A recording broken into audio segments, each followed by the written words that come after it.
Isang asset ang tinago namin sa pangalang Marco ang nagtimbre sa bitag tungkol sa iligal na sabungan o topada sa kanilang lugar. Ayon kay Marco, matagal na daw ang sabungan sa kanilang barangay pero hindi daw ito hinuhuli ng mga otoridad, partikular ang pinakamalapit na detachment ng Delpan, ang Substation 2. Dahilan daw kung bakit hindi matinag-tinag ang sabungan sa kanilang barangay. Isang sarhento sa Substation 2 ang mismong pasimuno ng illegal na tupada. Roberto Paulino na yan, isa sa mga protector yan, illegal sa parola. Dagdag pa ng aming asset, si SPO2 Roberto Paulino pa mismo ang nagbabantay sa naturang sabungan araw-araw. Kung kaya't nagka-interes ang bitag, isinagawa agad namin ang undercover surveillance operations sa Delpan, Tondo upang makasiguro kami sa aming inihandang patibong. 25 ng Marso, unang pinasok at sinurveillance ng bitag ang iligal na tupada sa Delpan. Pagpasok pa lang ng aming mga undercover sa masikip na iskinita ng Gate 3 ng Parola Compound, alam namin na delikado ang magiging sitwasyon kung sakaling mabisto ang aming pakay. Mga nakahubad na kalalakihan na animoy mga maton ang kadalasang sumasalubong sa aming mga undercover. Maya-maya pa, natuntunan ng aming undercover ang sinasabing tupadahan na mataan ang mga bata at matandang parokyano may kanya-kanyang hawak na panabong na manok. Katabi rin ng tupadhang ito ang sugal na Cara Cruz na ayon sa asset, pinatatakbo raw ito ng ilang mga tanod sa kanilang barangay. Nahulog din sa aming concealed camera ang sinasabing protector na si SPO2 Roberto Paulino. Walang pang-itaas na uniforme at may sukbit pang baril sa kanyang tagiliran. Ilang sandali pa nilagyan ng mga tari ang mga panabong na manok, hudyat na ito para umpisahang gagawing seremonya ng tupada.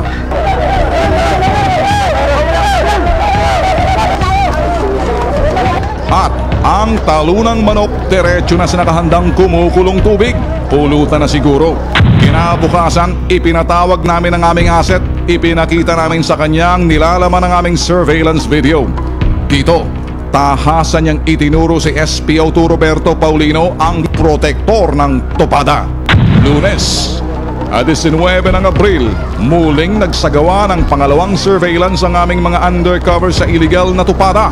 Dito, muli naming nakita si SPO2 Pada SPO2 Paulino pala. Present na naman siya sa aming surveillance. Bibong-bibo na bumabangka pa itong si SPO2 Paulino sa kanyang mga animoy mga alipores. Maya-maya pa itinari ng dalawang manok na isasabong. Nang matapos ang laban, pagmasdan, inilabas na ang pusta ni SPO2 Paulino. Natalo pala ang manok na pinustahan ng magaling na sarhento. Hindi lang pala protektor, sabongero pa. 21 ng Abril, muling tinungo ng bitag ang Parola Compound upang muling mag-casing. As usual, present pa rin si SPO2 Pada. Matapos nito, pinuntahan din ang aming mga undercover ng Substation 2 sa ilalim ng Delpan Bridge upang malaman ang oras ng duty ni SPO2 Paulino.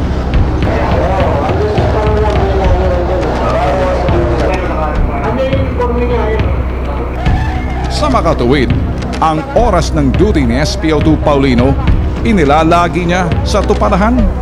Ano ba to?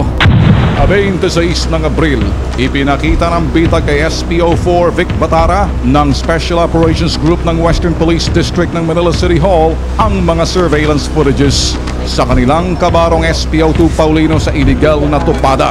Kinabukasan, agad plinaro ng bitag at ng mga piling tauhan ni SPO4 Batara ang isasagawang raid sa illegal na tupada sa Delpan. Hindi na nagpatumpik-tumpik pa ang mga operatiba ng SOG maging ang bitag. Agad naming tinungo ang patupada ni Sargento. Pagdating sa target site, unang pinasok ng aming undercover kasama ang mga police asset ang tupada sa Delpan. Tumambad sa aming undercover ang kumpol na parokyano. Bising-busy sa panonood. Ang iba naman, mga SOG, nakapaligid na. Nang idineklara ang raid, isa-isang pinagdadampot ang ilang parokyano ng tupada. Hindi naging madali para sa mga ahente ng SOG mahuli ang ibang suki ng sabungan Mabilis pa sa mga kangkarot itong mga nagsipagtakbuhan. Si SPO Tupada, kalmado sa nangyaring raid pero nang dinampot ng SOG ang isang panabong na manok sa kanyang harapan, kanya daw ang manok na panabong. Ang galing mo naman, Sargento. Kinukonsinti mo na nga ang Tupada sa iyong harapan, nakuha mo pang iligtas ang iyong panabong na manok. Matagumpay na pinasok ng bitag kasama mga SOG. Ito yung narareklamong Tupada sa lugar na to, na kung saan hulog sa bitag.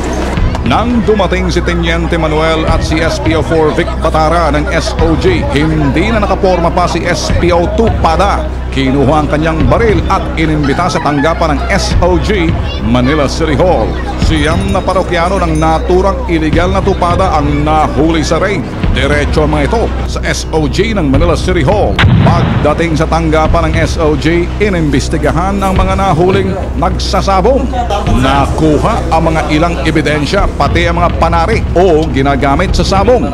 Ang isang ito may opera na sa tiyan, nakuha pang magsabong, nahuli patuloy. Hinarap din namin ang magaling na si SPO2 Roberto Paulino. Abot langit ang kanyang pagtanggi na inabutan siya ng bitag at mga operatiba ng SOG sa Tupadahan. Pakinggan ang hirit ng sabongerong sarhento. Or kasama ka roon o pinaprotektahan mo dahil alam mo illegal yun. Saan ka matutungo? Yung po sinasabi ng protector dyan, hindi ako protector dyan. Hindi rin po ako nagpapasabong dyan. Hindi po ako nakikinabang dyan, sir. Ano yan? Nandun ka lang sa lugar habang may... Chinecheck ko lang yung mga taong hinahanap namin, sir. Dahil alam namin puputayan dyan. After ako doon sa hold upper, sir. Ano ka mo? Hold upper! Sinusurveillance mo sa sabungan? Pilit pa rin sa pagtanggi sa sarhento sabongero na hindi siya protektor ng Tupada. Pero, gayunpaman, may isang lihim na ibinigay sa amin si sarhento kung bakit siya laging nasa Tupadahan. Pero chinecheck doon. Pero chinecheck doon. Pero chinecheck doon. Sabongero na? Chickboy pa! Sa sunod-sunod na tanong ng bitag, hindi malayong mahuhulog si sarhento sa aming patibong. Gusto mo bang makita yung surveillance camera namin nung last week pa kami nag-surveillance? Sa kasalukuyan, naka-inquest na si SPO2 Paulino kasama ang 8 pang nahuli sa raid ng Tupada. Kaya, babala ng bitag sa mga pulis at sa mga kawani ng gobyerno na walang ginawa kundi magprotekta ng mga iligal na patupada at pasugalan. Humanda kayo! Alam naming marami pang nasa likod ng iligal na patupada sa Delpan Tondo. Nasa surveillance list na kayo ng bitag. Mahuhulog at mahuhulog ang mga katulad nyong kagaya lamang ng nangyari sa kauri ninyong si SPO Tupada.